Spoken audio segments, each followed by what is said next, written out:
first coach. My first teammates on Bauer, Kieran, Ford Dell? were Jimmy Hill and Fred Hill. Fred Hill Jr. and Jimmy Hill were teammates of mine at Bauer, Kieran, Ford. That was our little league in East Orange. And then we went and played Little League, like minor league Little League in Salvador Park. And then when we got older, what would be like Babe Ruth was an intra-park league. Okay. So we played other parks in East Orange. It was a great learning ground. Let me ask you this here. How was baseball informative with your other sports, being that was your first love? Football is funny. Well, baseball, the thing about baseball was it's a very isolated sport. If you're going to give, at least now the kids have opportunities to go to personal coaches, and the AAU program has exploded. So kids go, they play travel baseball, they play in leagues. There's clinics all over the place. Those things did not exist when I was a kid. So you had to find your own space to do your own training.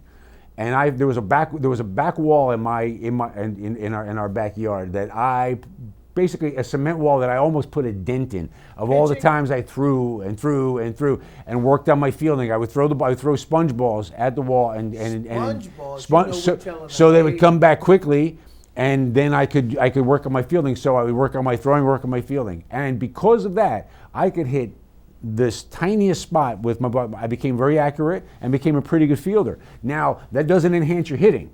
That you got to do on your own. When you got to do that on your own, that could be tough. True in baseball, you get a little of this, but you don't get all of them. Of course. Few people get them all. That's of course. Absolutely right. Like a 5-tool baseball player is a unique baseball player. One who can run, one who has speed, one who has athletic ability, one who can throw, one who is an excellent fielder, and one who can hit with power. That's the 5-tool baseball player. I was not a 5-tool baseball player. I was about a 2.5-tool baseball player. Are there many? No, most of those guys play in the major leagues. Most of those guys get to the major leagues, and there are even major league guys who aren't 5-tool guys. But they're big now. You see how big the baseball Unbelievable. Sure. Oh yeah. Well, weight training became a big thing. After our time, became a big thing. And when I played baseball, even in high school, we were told don't lift. Lifting will hurt you, and if you're going to, don't do it during the season because it's going to hurt you. That's not true. It's not true at all. You see that in all sports? Yeah, absolutely. You know what else I wanted to say is that you have brought so much informative information and motivating to the kids on all spectrums, from South Jersey or Middlesex all the way up. And the greatest thing that I can say about you is that you're always somewhere around. You're like the eye in the sky. Yeah. Always like the eye in the sky. And you in that pad, rain, sleet, or snow, you're almost like the mailman. You're always there.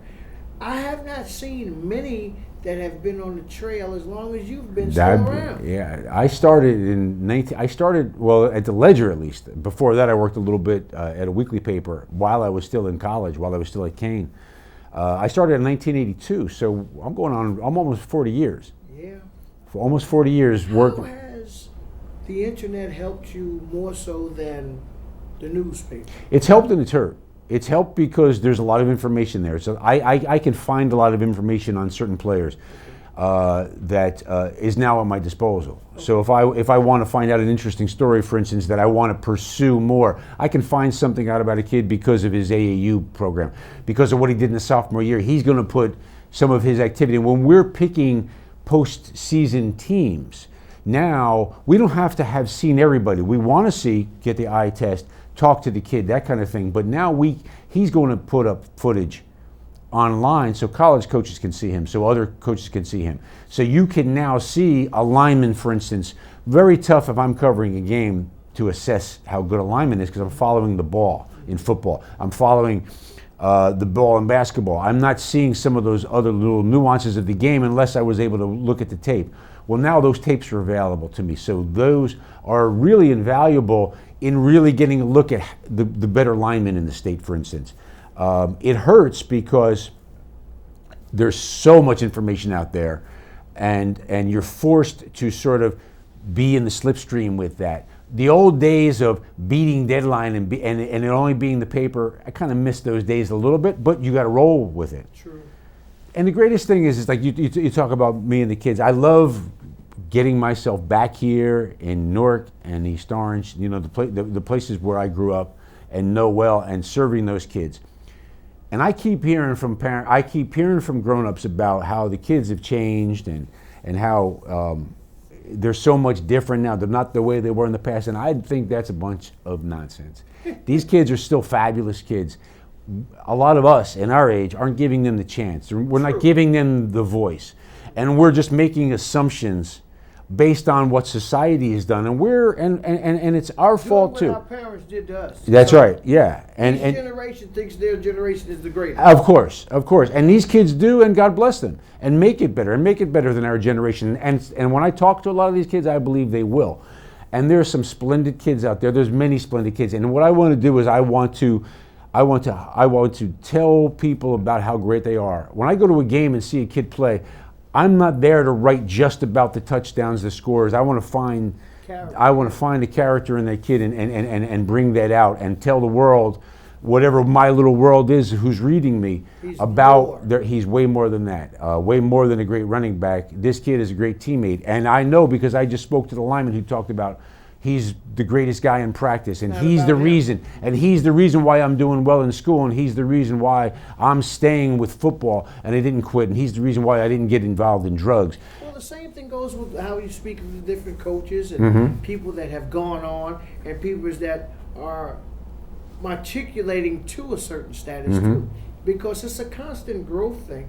But how many sports writers do you see now that know the nuances of what you had to go through to get to where you are? Right, that's true. There's a lot of really good, talented young guys out there, and at NJ.com where I am, there are a lot of really good young guys. And what I like is that most of the guys that I know very well in my office, they came in with talent. Most of them went to really good schools for journalism. I didn't go to school for journalism. I went for English, and I got my teaching from your mom. Absolutely. And I got my teaching firsthand by going to the municipal meetings and the Board of Ed meetings and sporting events, and of course having background in myself of having played. But what I like about the guys at NJ.com, now I've spoken to a lot of other young guys. They want to be a star immediately. They want to be the writing star. They want a Pulitzer Prize, in their second year of working. And they're working too fast, and they're for themselves. You can't be there for yourself. You got to be there for the story. And then if you have the blessings of being someone who's you think is trusted, and I believe maybe I have that spot, then I can heighten those young men that I cover and share their stories with the world, and that's my joy to be able to do that. Well, I'm going to say this here in closing. That's this here. They say, and I've heard, I'm not a journalist either, that a journalist only has sources. I have to say this here to the public. This gentleman here, my big brother, knows most of the people that he's covered or are about to cover or their program. He knows the history of them because he's toiled, he's labored, and he's soiled with them over good, bad, sweet and sour, up and down times, and that's why we love him. And he will be a fixture on this show with different seasons to inform you all of what's going on with high school sports in New Jersey and the greater Essex area and abroad. Thank you so much, Mike, for being here. Appreciate you. And as I always end, thank you so much. You've come to another episode of Deadline. Before we can love all people, you must first love yourself. I'm Poochie Hill. Thank you.